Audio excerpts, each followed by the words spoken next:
आलमी मंजरनामे से खबर शामिल करेंगे। उर्दन और मिस्र ने फ़लस्तीनियों की बेदखली का अमरीकी सदर का मंसूबा मुस्तरद कर दिया। उर्दन के शाह अब्दुल्ला ने व्हाइट हाउस में अमरीकी सदर डोनाल्ड ट्रंप से मुलाकात की है। इस मौके पर ट्रंप ने शाह अब्दुल्ला को गाजा पर हमले के कब्जे के मंसूबे से आगाह किया। ट्रंप ने उर्दन के शाह अब्दुल्ला पर जोर दिया कि वो फ़लस्तीनियों के लिए जगह मख्तस करे। ताहम शाह अब्दुल्ला ने फ़लस्तीनियों की जबरी बेदखली मुस्तरद करते हुए दो रियासती हल पर जोर दिया। वाज़ेह किया कि हमें वो करना है जो सबके मुफाद में हो। उधर मिस्र ने फ़लस्तीनियों को बेदखल किए बगैर गजा की तामीर नौ का जामिया मंसूबा पेश करने का ऐलान किया है। मिस्र के सदर ने दौरे अमरीका भी मुलतवी कर दिया।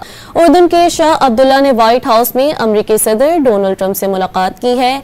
इस मौके पर ट्रंप ने शाह अब्दुल्ला को गाजा पर हमले के कब्जे के मंसूबे से आगाह किया।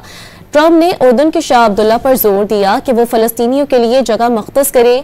ताहम शाह अब्दुल्ला ने फ़लस्तीनियों की जबरी बेदखली मुस्तरद करते हुए दो रियासती हल पर जोर दिया। वाज़ेह किया कि हमें वो करना है जो सबके मुफाद में हो। उधर मिस्र ने फ़लस्तीनियों को बेदखल किए बगैर गजा की तामीर नौ का जामिया मंसूबा पेश करने का ऐलान किया है। मिस्र के सदर ने दौरे अमरीका भी मुलतवी कर दिया।